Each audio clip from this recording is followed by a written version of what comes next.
సావిత్రి గారు, క్యాన్సర్ కణాలు మెదడు వైపు కూడా స్ప్రెడ్ అవుతున్నాయి. మీరు వెంటనే హాస్పిటల్కి రావాలి. డాక్టర్ రమేష్ గొంతు ఫోన్లోంచి వినిపించగానే సావిత్రి రక్తం గడ్డ కట్టుకుపోయింది. పక్కనే ఉన్న కార్తిక్ కళ్ళు ఆ ముఖం మీదే ఉన్నాయి. అతనిలో మళ్ళీ ఎక్కడో చిన్న అనుమానం రేకెత్తింది. డాక్టర్ చెప్పిన మాటలు అతనికి సగం సగం వినిపించాయి. ఇప్పుడు తను ఏమాత్రం తడబడినా భయపడినా ఇన్నాళ్ళు తను కట్టిన అబద్ధాల కోట పేకమేడలా కూలిపోతుంది. క్యాన్సర్ తన భర్త శరీరంలో వ్యాపించడం మొదలుపెట్టిందన్న చేదు నిజం ఆమె గుండెను రంపంతో కోస్తున్న ఆమె మెదడు మాత్రం కరెంట్ తీగల్లా పనిచేసింది. తన భర్త ప్రాణాలు కాపాడుకోవాలన్న తపన ముందు ఆమెలోని అబల మాయమైపోయింది. ఆమె గొంతు సవరించుకుని ఫోన్ స్పీకర్ వాల్యూమ్ తగ్గించి కావాలనే కొంచెం గట్టిగా అంది. అవునా డాక్టర్ గారు, నేను చెప్తూనే ఉన్నాను ఆయన అసలు రెస్ట్ తీసుకోవటం లేదని. పొద్దుటి నుంచి రాత్రి దాకా ఆ ల్యాప్టాప్ ముందు కూర్చొని టెన్షన్ పడుతూనే ఉంటారు. ఆ స్ట్రెస్ వల్ల ఇన్ఫెక్షన్ ఇప్పుడు నరాలకు తలకు కూడా పాకుతోంది. నేను ముందే భయపడ్డాను. మొన్ననే తల తిరుగుతోందన్నారు కూడా. మీరు చెప్పింది కరెక్టే డాక్టర్ గారు. ఆయనకి ఇమీడియట్గా ఒక బ్రేక్ కావాలి. వర్క్ నుంచి పూర్తిగా దూరం కావాలి. నేను ఈరోజే మా ఆయనతో మాట్లాడి హాస్పిటల్కి వస్తాను అంటూ డాక్టర్ రమేష్కి పరోక్షంగా సిగ్నల్ ఇస్తూ కాల్ కట్ చేసింది. కార్తిక్ కనుబొమ్మలు ముడిచాడు. ఏంటి సావిత్రి, ఏమంటున్నా డాక్టర్? తలకేంటి పాకుతుంది? సావిత్రి ఫోన్ పక్కన పెట్టి కావాలనే మొహం ముడుచుకొని కార్తీక్ పక్కన కూర్చుంది. చూసారా, నేను చెప్పానా లేదా? ఆ చిన్న ఇన్ఫెక్షన్ ఇప్పుడు మీ స్ట్రెస్ వల్ల మీ నరాల మీద ఎఫెక్ట్ చూపిస్తుందట. డాక్టర్ గారు ఎంతో కోపంగా ఉన్నారో తెలుసా? ఇలాగే రెస్ట్ లేకుండా పనిచేస్తే మనుషులు పిచ్చోళ్ళు అవుతారు. వెంటనే ఆయన ఎక్కడికైనా ఊరికి తీసుకెళ్లి 10 రోజులు ల్యాప్టాప్ లేకుండా రెస్ట్ ఇప్పించండి అని గట్టిగా వార్నింగ్ ఇచ్చాడు. నేను ఇక మీ మాట వినేదే లేదు కార్తిక్. కార్తిక్ చిన్నగా నవ్వాడు. దీనికేనా అంత సీరియస్ అయిపోయావు? ఆ డాక్టర్కి అసలు పని ఉండదు, భయపెడుతుంటాడు. నాకు తెలియదు కార్తిక్. నేను ఇప్పటికే టికెట్స్ బుక్ చేశాను. రేపు ఉదయం మనం ఊటీ వెళ్తున్నాం. 4 రోజులు మీ లీవ్ గురించి మీ మేనేజర్తో నేను ఇప్పటికే మాట్లాడాను. ఆయన కూడా ఓకే అన్నారు. సావిత్రి ఏమాత్రం అవకాశం ఇవ్వకుండా చెప్పేసింది. కార్తిక్ ఒక్కసారిగా షాక్ అయ్యాడు. ఊటీనా? టికెట్ బుక్ చేసావా? పిచ్చి పట్టిందా సావిత్రి నీకు? దానికి కనీసం 40-50 వేలు ఖర్చు అవుతుంది. ఈఎంఐలు, క్రెడిట్ కార్డ్ బిల్లులు నెత్తి మీద పెట్టుకుని ఇప్పుడు ఊటీ ట్రిప్ ఏంటి? అర్థం లేకుండా ఖర్చు పెట్టకు. నేను రాను. సావిత్రి తన 2 చేతులు పట్టుకుంది. ఆమె కళ్ళల్లో అంతులేని ఆత్రత ఉంది. డబ్బు పోతే మళ్ళీ సంపాదించుకోవచ్చు కార్తిక్, కానీ ఈ క్షణాలు మళ్ళీ రావు కదా. నిన్ను చాలా కాలం అయింది మనస్ఫూర్తిగా హ్యాపీగా చూసి. ఎప్పుడు ఆ ల్యాప్టాప్, ఆ ఆఫీస్ గోలే, కానీ నా కోసం నీ కోసం బతకడం మానేశావు. ప్లీజ్ కార్తిక్, నా మాటను కాదనకు. వెళ్దాం. నీతో ఒక్కసారి ఊటీ మంచులో నడవాలనుంది. భార్య కళ్ళల్లో ఆ వెలుగు, ఆ బతిమలాడే తీరు చూసి కార్తిక్ కాదనలేకపోయాడు. సరేలే, నీ ఇష్టం. ఏదైతే అదైంది. నీ సంతోషం కోసం వస్తున్నాను అన్నాడు తలూపుతూ. అది తన సంతోషం కాదని, కార్తిక్ కన్న కలని అతనికి తెలియకుండా నిజం చేయడం కోసమని కార్తిక్కి ఏనాటికి తెలియదు. మరుసటి రోజు ఉదయం కోయంబత్తూరు ఎయిర్పోర్ట్ నుంచి క్యాబ్లో ఊటీకి ప్రయాణం. ఘాట్ రోడ్లో క్యాబ్ పైకి వెళ్తున్న కొద్దీ చలి పెరుగుతుంది. యూకలిప్టిస్ చెట్లు వాసన కారు అద్దాల్లోంచి లోపలికి వస్తుంది. సావిత్రి కారు అద్దం దించి బయటకు చూస్తుంది. కార్తీక్ ఆమె భుజం మీద తలవాల్చి కళ్ళు మూసుకున్నాడు. అతని ముఖంలో అలసట స్పష్టంగా తెలుస్తుంది. లోపల పెరుగుతున్న క్యాన్సర్ అతని శరీరంని పీల్చేస్తుంది. సావిత్రి నెమ్మదిగా అతని తలని నిమురుతూ, దేవుడా, ఈ 4 రోజులు నా భర్తకు ఎటువంటి నొప్పి రాకుండా చూడు. నా ఆయుష్లో కొంత తీసుకున్నా సరే అతన్ని ఉల్లాసంగా ఉంచు అని మనసులో ప్రార్థించుకుంది. మధ్యాహ్నానికి ఊటీ చేరుకున్నారు. సావిత్రి బుక్ చేసిన రిసార్ట్ ఊటీ సిటీకి దూరంగా ఓ కొండంచున ఎంతో ప్రశాంతంగా ఉంది. రూమ్లోకి వెళ్ళగానే బాల్కనీలోంచి కనిపిస్తున్న వ్యూ చూసి కార్తిక్ ఆశ్చర్యపోయాడు. వావ్ సావిత్రి, ఇది చాలా అద్భుతంగా ఉంది అన్నాడు చిన్నపిల్లాళ్ళ ఉత్సాహంగా. ఇంకా ఉంది కార్తిక్, ఫ్రెష్ అవ్వు, కిందకు వెళ్దాం అంది సావిత్రి నవ్వుతూ. అరగంట తర్వాత ఇద్దరు రిసార్ట్ పోర్టికోలోకి వచ్చారు. అక్కడొక సరికొత్త royal Enfield classic 350 bike park చేసి ఉంది. సావిత్రి దాని తాళాలు తీసుకుని కార్తిక్ చేతిలో పెట్టింది. కార్తిక్ కళ్ళు ఆశ్చర్యంతో విప్పర్లాయి. సావిత్రి, ఇది ఎన్ఫీల్డ్. నీకెలా తెలుసు నాకు ఈ బైక్ నడపాలంటే ఇష్టమని? సావిత్రి మనసులో కార్తిక్ రాసుకున్న ఆ డైరీ పేజీ మొదలింది. కానీ బయటకు మాత్రం నాకు తెలీదా ఏంటి? మొన్న రోడ్డు మీద వెళ్తున్నప్పుడు ఈ బైక్ చూసి చాలాసేపు ఆగిపోయారు.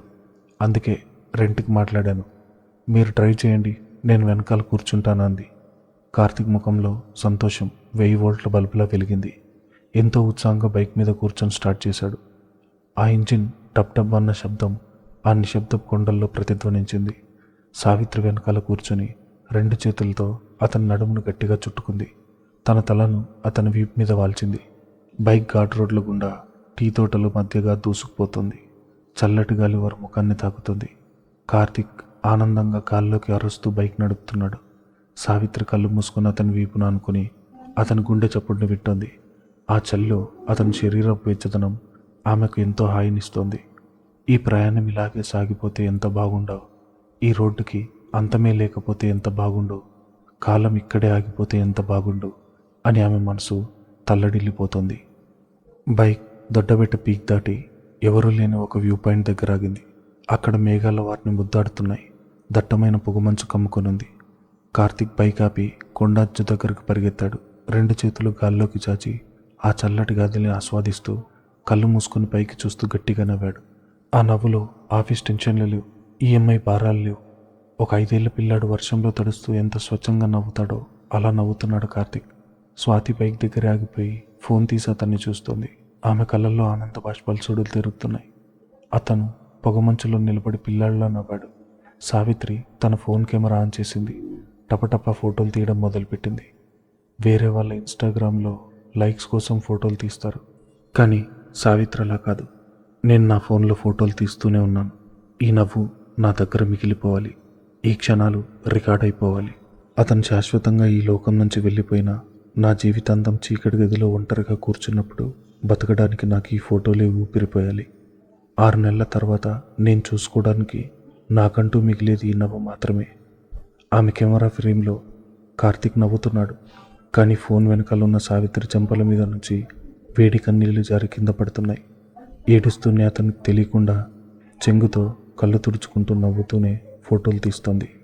సావిత్రి ట్రా చూడు ఎంత బాగుందో, కార్తిక్ కేక వేశాడు. ఆమె కన్నీళ్లు తుడిచేసుకొని నవ్వుతూ పరిగెత్తుకుంటూ వెళ్ళి అతని వెనక నుంచి గట్టిగా కౌగిలించుకుంది. ఇద్దరు మేఘాలు కరిగిపోతున్నట్టుగా నిలబడిపోయారు.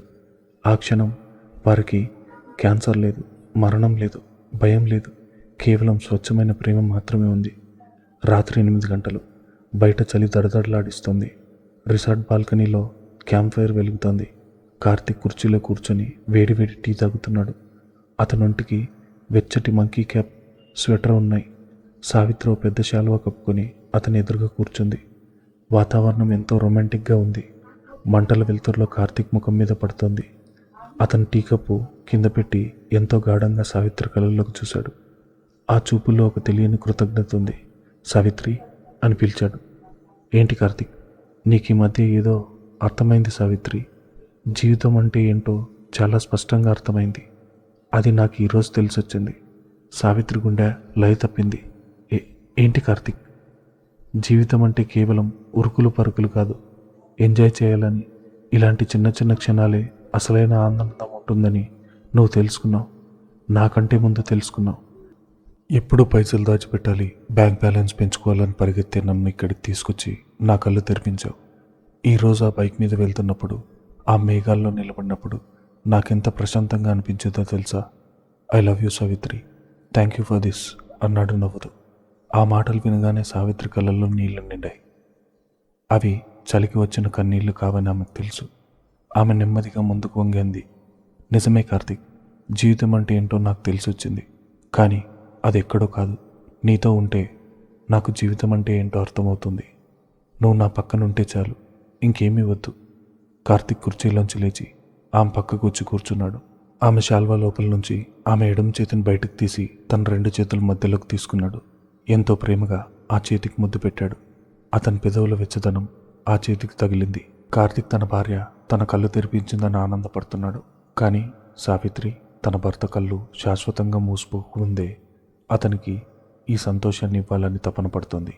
ఆ ఇద్దరి మధ్య ఉన్న డ్రామాటిక్ ఐరని ఆ చేతులు పట్టుకున్న క్షణాన్ని 1000 రెట్లు బరువైన ఎమోషన్తో నింపేసింది. రాత్రి 11 గంటలు. రూమ్లో హీటర్ ఆన్ చేసింది. కార్తిక్ గాఢ నిద్రలో జారుకున్నాడు. ఆ రోజు అతను పసిపిల్లాళ్ళ అలసిపోయాడు. పిల్లాడిలానే ప్రశాంతంగా నిద్రపోతున్నాడు. సావిత్రి మాత్రం మేల్కొనే ఉంది. దుప్పట్లో అతని పక్కనే వంగి పడుకుంది. తన ఫోన్ స్క్రీన్ బ్రైట్నెస్ బాగా తగ్గించింది. గ్యాలరీ ఓపెన్ చేసింది. ఈరోజు మధ్యాహ్నం ఆ మేఘాల మధ్య కార్తిక్ నిలబడి గట్టిగా నవ్విన ఫోటోలు చూస్తోంది. స్క్రీన్ మీద 2 వేళ్లతో ఆ ఫోటోను జూమ్ చేసింది. కార్తిక్ నవ్వుతున్న పెదవులు, కళ్ళు మూసుకుని పొందిన ఆనందం. ఆ ఫోటోని చూస్తుంటే ఆమె దుఃఖం కట్టలు తెంచుకుంది. నోటి నుంచి ఏడుపు శబ్దం రాకుండా దుప్పటిని గట్టిగా కరుచుకుంది. కళ్ళ నుంచి దారాలుగా కారుతున్న కన్నీళ్లు ఫోన్ స్క్రీన్ మీద పడి ఆ ఫోటో మసకబారుతున్నాయి. ఒక చేత్తో స్క్రీన్ మీద పడ్డ కన్నీళ్లు తుడుస్తూ ఆ ఫోటోకు ముద్దులు పెడుతూ నిశ్శబ్దంగా కుమిలి కుమిలి ఏడుస్తోంది సావిత్రి. ఈ ఊటీలో ఇంకో 3 రోజులు మాత్రమే ఉన్నాయి. ఆ తర్వాత మళ్ళీ ఆసుపత్రులు, మందులు, కీమోథెరపీ, మళ్ళీ ఆ నరకంలోకి అడుగు పెట్టాలి. కానీ ఈ 4 రోజులు మాత్రం తన కార్తీక్ ఈ ప్రపంచంలో ఎవరికీ దొరకనంత సంతోషాన్ని ఇవ్వాలి. ఊటీ ట్రిప్ ముగిసింది. మంచుకొండల మీద మిగిలిపోయిన ఆ 4 రోజులు మధుర స్మృతుల్లా తీసుకొని కార్తీక్, సావిత్రి తిరిగి హైదరాబాద్ చేరుకున్నారు. ఆ ట్రిప్ కార్తీక్లో కొత్త ఉత్సాహాన్ని నింపింది. అతని ముఖంలో అప్పటిదాకా ఉన్న ఆఫీస్ టెన్షన్లు, నీరసం మాయమైపోయాయి. తన భార్య తన కోసం ఇంత ఆలోచిస్తుందన్న ఓ కొత్త ప్రేమ అతని కళ్ళల్లో చిగురించింది. కానీ కార్తీక్కు తెలియంది ఏంటంటే ఆ 4 రోజులు సావిత్రి తన రక్తంతో రాసిన అందమైన అబద్ధమని. ఇంటికి రాగానే యథావిధి జీవితం మొదలైంది. కార్తీక్ ఆఫీస్కి వెళ్ళాడు. సావిత్రి మాత్రం ఇంట్లో ఒంటరిగా మిగిలిపోయింది. ఆ ఇల్లు ఇప్పుడు ఆమెను ఒక రాక్షసులా భయపెడుతుంది. పగలు నవ్వడం, రాత్రి బాత్రూంలోకి వెళ్ళి టవల్ నోట్లో కూక్కుని ఏడవడం, ఈ దినచర్య ఆమెను మానసికంగా, శారీరకంగా పిట్టేస్తోంది. రోజులు గడుస్తున్న కొద్దీ కార్తీక్లో వస్తున్న చిన్న చిన్న మార్పులు, అతను అప్పుడప్పుడు అలసిపోయే సోఫాలో వాలిపోవడం, రాత్రిపూట ఎవరికీ వినపడకుండా సన్నగా తగ్గడం సావిత్రి కంటికి స్పష్టంగా కనిపిస్తున్నాయి. ఆ రాక్షస కృత్య తన భర్త ప్రాణాలు కొరుక్కు తింటుందని ఆమెకు తెలుసు. కానీ ఏమీ చేయలేని నిస్సహాయత. తన గుండెల్లో దాచుకున్న ఈ రహస్యం ఒక పెద్ద అగ్నిపర్వతంలా మారిపోతుంది.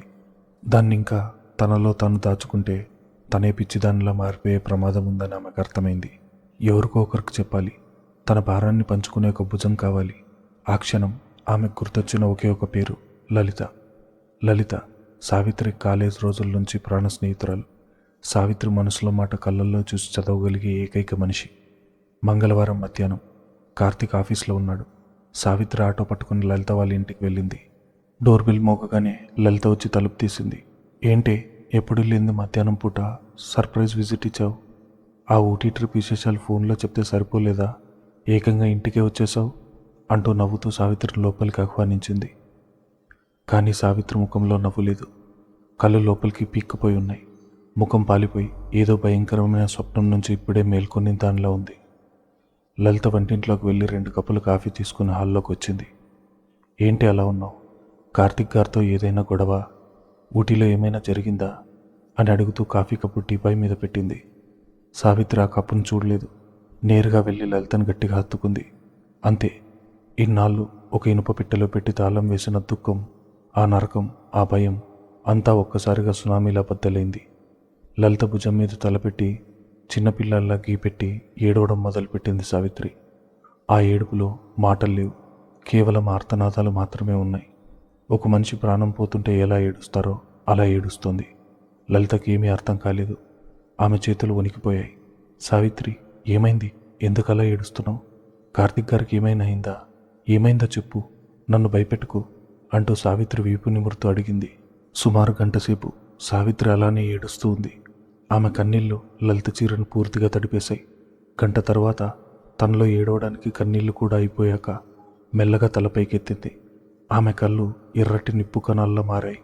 గొంతు పూర్తిగా బొంగురుపోయింది. లలిత, నా కార్తీక్ నన్ను వదిలేసి వెళ్ళిపోతున్నాడే. నా దేవుడింక నా సొంతం కాదేమో అస్పష్టంగా వణుకుతున్న గొంతుతో అంది. పిచ్చి పిచ్చిగా వాగకు. ఏమైంది? స్పష్టంగా చెప్పు. ఆయనకేమైంది? లలిత గొంతులో విపరీతమైన కంగారు. సావిత్రి తన 2 చేతులు ముఖం కప్పుకొని ఆ భయంకరమైన నిజం బయటపెట్టింది. Cancer stage 3, lung cancer. Doctor చెప్పాడు. నా కార్తీక్ ఆయుష్ ఇంకో 6 నెలలు మాత్రమే అని. 6 నెలలు, మహా అయితే 180 రోజులు. ఆ తర్వాత నా కార్తీక్ ఈ భూమి మీదే ఉండడు లలిత.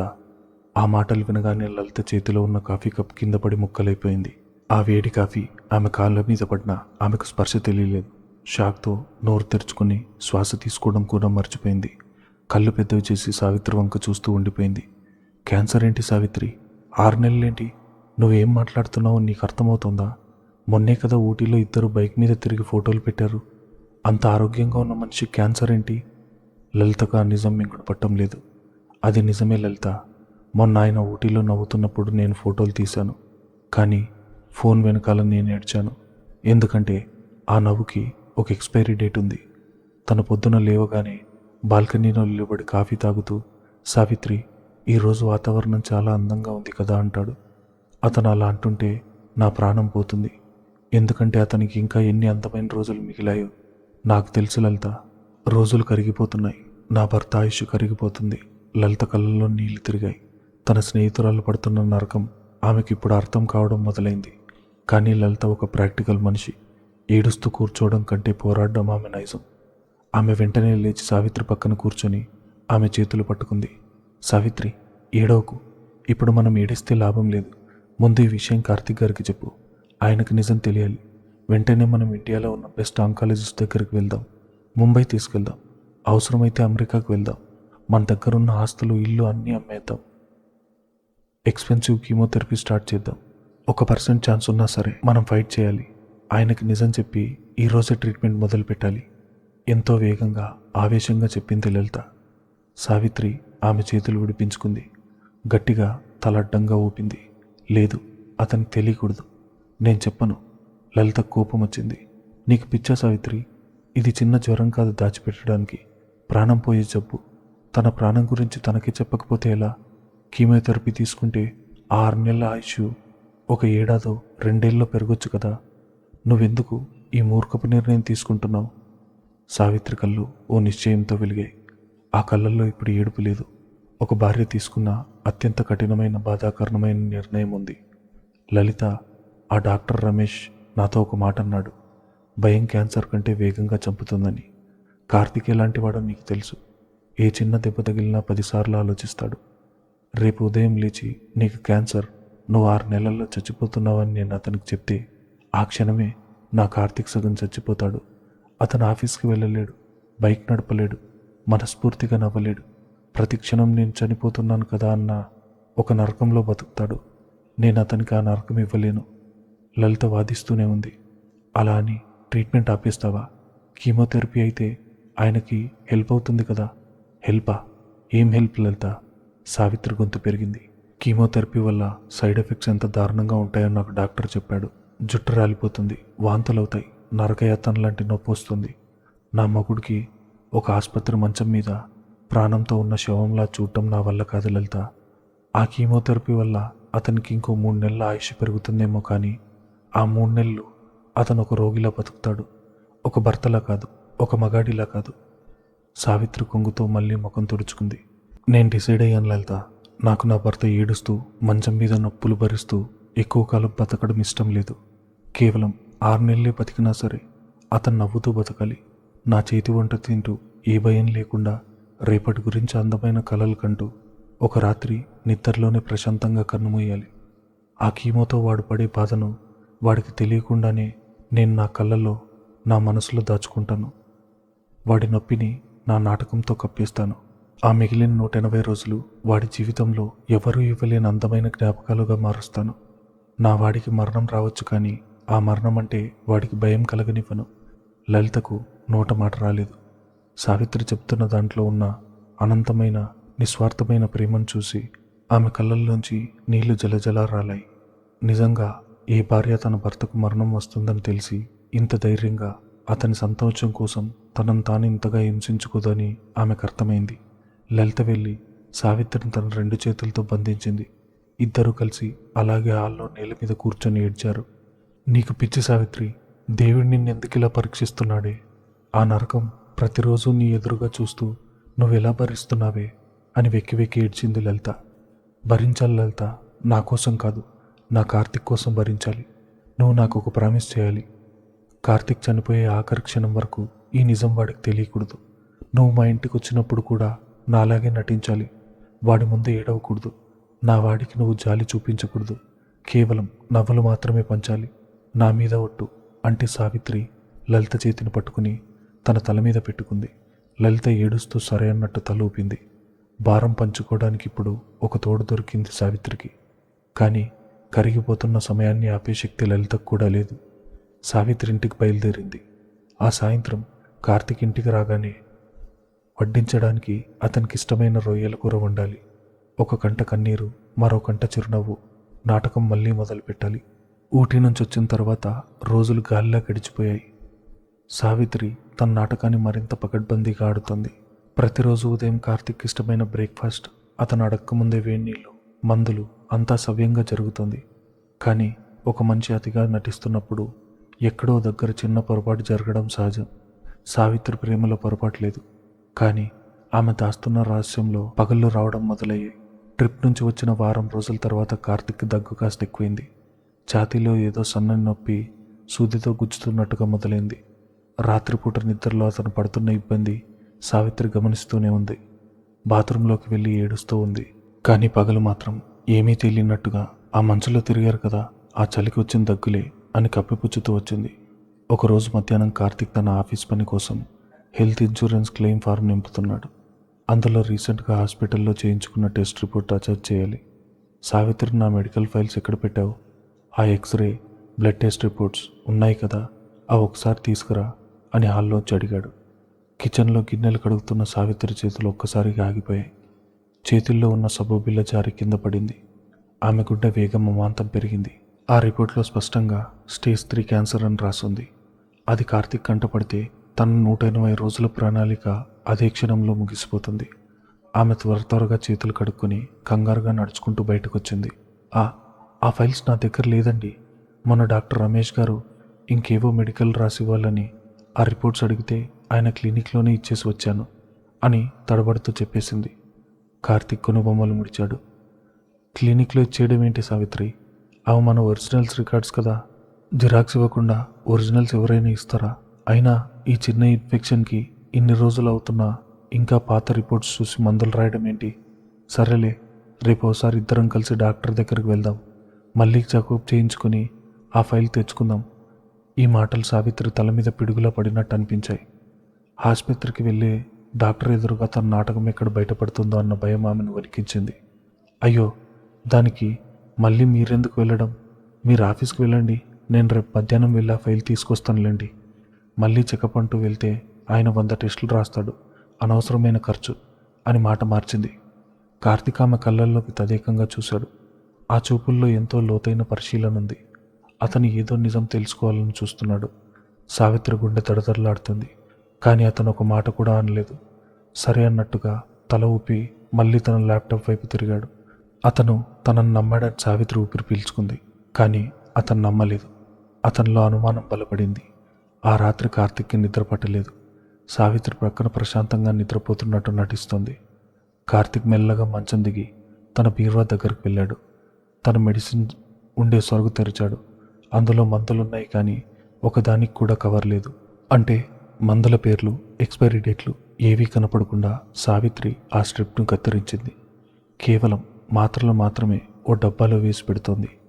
కార్తీక్ ఇప్పుడు పూర్తిగా అర్థమైంది. సావిత్రి తన నుంచి ఏదో పెద్ద నిజం దాస్తుంది. ఏ భార్య కేవలం చిన్న ఇన్ఫెక్షన్ కోసం వాడుతున్న మందుల పేర్లను భర్త కంట పడకుండా దాచిపెట్టదు. రిపోర్ట్స్ క్లినిక్లో వదిలేయదు. హాస్పిటల్కి వస్తానంటే వారించదు. ముఖ్యంగా ఇన్ని అబద్ధాలు చెప్తూ తనను ఆరాధనగా జాలిగా చూడదు. నాకేదో సీరియస్ జబ్బుంది. డాక్టర్ ఆ విషయం నాతో చెప్పకుండా సావిత్రితో చెప్పాడు. అందుకే తను నన్ను అంత సడన్గా ఊటీ తీసుకెళ్ళింది. నా కళ్ళన్నీ తీర్చాలని ఆరాటపడుతోంది. అంటే నా దగ్గర ఎక్కువ సమయం లేదు. ఈ ఆలోచన రాగానే కార్తీక్ కాళ్ళు మొద్దుబారిపోయాయి. గొంతు ఎండిపోయింది. కిటికీ దగ్గర నిలబడి బయట చీకటిని చూస్తూ ఉండిపోయాడు. తనకేదో అవుతోందని అతని అంతరాత్మ ఘోషిస్తోంది. దానికి సమాధానం తన భార్య దగ్గర దొరకదు. ఎందుకంటే ఆమె తనను నమ్మించడానికి ఎంతటి అబద్ధమైన ఆడుతుందని అతనికి అర్థమైంది. ఇక మిగిలింది ఒకే ఒక్క దారి, డాక్టర్ రమేష్. మరుసటి రోజు ఉదయం, బుధవారం, కార్తీక్ ఎప్పటిలాగే ఆఫీస్కి రెడీ అయ్యాడు. సూట్ వేసుకుని ల్యాప్టాప్ బ్యాగ్ తీసుకున్నాడు. సావిత్రి అతనికి టిఫిన్ పెట్టి మందులు చేతికిచ్చింది. సాయంత్రం త్వరగా వచ్చేయండి, మీకు ఇష్టమైన పాయసం చేస్తానంది నవ్వుతూ. కార్తీక్ ఆ నవ్వు వెనుక ఉన్న వేదన్ని ఇప్పుడు పసిగట్టగలుగుతున్నాడు. అతను తన తల నిమిరి సరే సావిత్రి అని చెప్పి కారులో బయలుదేరాడు. ఆఫీస్కి వెళ్లే దారిలో హైటెక్ సిటీ జంక్షన్ దగ్గర కార్ టర్న్ చేసుకున్నాడు.